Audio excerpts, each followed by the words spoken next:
भारत की जमीन पर ना न जाने कितने ही अनसुलझे राज दफन हैं। तो चलिए आज एक ऐसे ही रहस्य से पर्दा उठाते हैं। ये कहानी है एक ऐसे गांव की जो पिछले 200 सालों से एक अजीब शापित खामोशी में डूबा हुआ है। जैसलमेर से बस कुछ 35 किलोमीटर दूर एक गांव है, कुलधरा। सवाल ये है कि आखिर उस गांव में ऐसा क्या हुआ था कि रातों रात 5,000 से ज्यादा परिवार उस जगह को हमेशा के लिए छोड़कर चले गए और आज तक वहां कोई दोबारा क्यों नहीं बस पाया। चलिए इस केस फाइल को खोलते हैं और इस रहस्य की तह तक जाने की कोशिश करते हैं। हम इसकी पड़ताल शुरू करेंगे हाल ही में हुई कुछ ऐसी अजीब घटनाओं से जिनका सच कहूं तो कोई लॉजिकल जवाब है ही नहीं। बात है मई 2013 की। दिल्ली से एक पैरानॉर्मल रिसर्च टीम कुलधरा पहुंची, वो भी रात गुजारने के इरादे से। उन्हें पूरा यकीन था कि इस गांव की वीरानी के पीछे कोई कोई तो अलौकिक वजह जरूर है, पर शायद उन्हें अंदाजा नहीं था कि उनका सामना एक ऐसी ताकत से होने वाला है जो आज की मॉडर्न टेक्नोलॉजी को भी मात दे सकती है। सोचने वाली बात है ना कि आखिर कौन सी अनदेखी शक्ति एक ड्रोन को यूं ही आसमान से नीचे गिरा सकती है।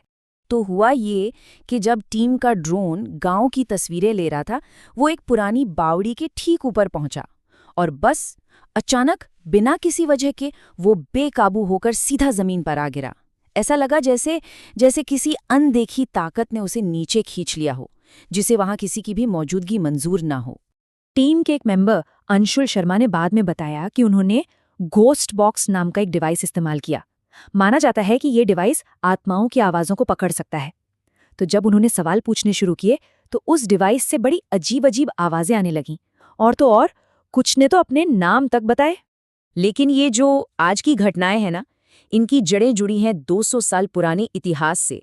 तो हमें उस दौर में वापस जाना होगा जब कुलधरा एक हंसता खेलता जीता जागता और खुशहाल गांव हुआ करता था। कई 100 साल पहले की बात है। पालीवाल ब्राह्मणों ने इस इलाके में एक दो नहीं पूरे 84 गांव बसाए थे। कुलधरा इन सब में सबसे बड़ा और सबसे अमीर गांव था। लेकिन फिर साल 1815 में बस एक ही रात में सब कुछ बदल गया। पूरे 84 गांव हमेशा के लिए वीरान हो गए। हर कहानी में एक विलन होता है और इस कहानी का विलन था दीवान सालिम सिंह, जैसलमेर रियासत का प्रधानमंत्री। वो अपनी क्रूरता, अय्याशी और जबरदस्ती टैक्स वसूलने के लिए पूरे इलाके में बदनाम था और बस कुलधरा को उसी की बुरी नजर लग गई। तो वो कौन सी एक बात थी जिसने सब कुछ बदल दिया? वो एक रात, उस रात ऐसा क्या हुआ था?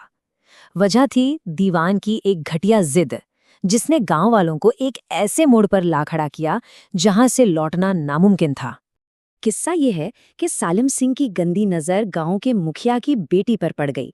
वो उसकी खूबसूरती पर फिदा हो गया और बस उससे शादी करने की जिद पकड़ ली। उसने गांव वालों को धमकी दी, अगली पूर्णिमा तक लड़की को उसके हवाले कर दो वरना वो पूरे गांव को तबाह कर देगा। अब ये लड़ाई सिर्फ एक लड़की के सम्मान की नहीं रही थी, ये पूरे 84 गांव के आत्मसम्मान की लड़ाई बन चुकी थी। और पालीवाल ब्राह्मणों ने जो फैसला लिया वो उनकी एकता की एक ऐसी मिसाल बन गया जिसे आज भी याद किया जाता है।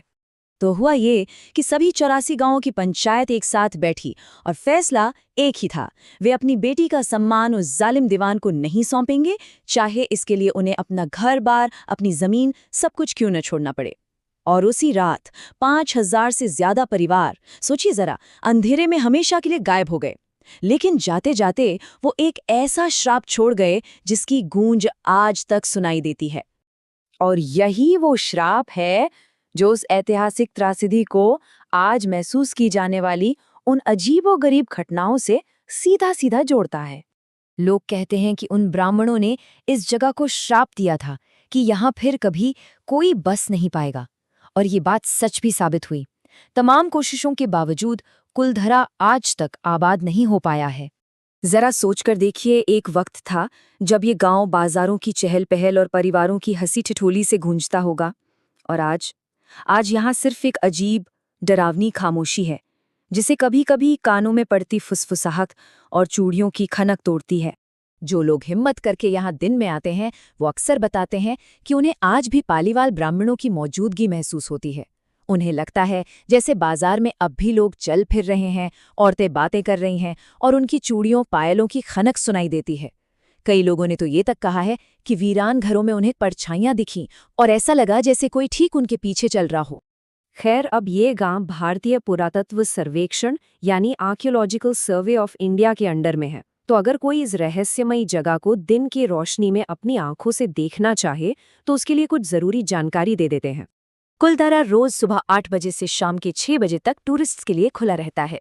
लेकिन एक बात साफ है, सूरज ढलने के बाद यहाँ एंट्री पूरी तरह से बंद है।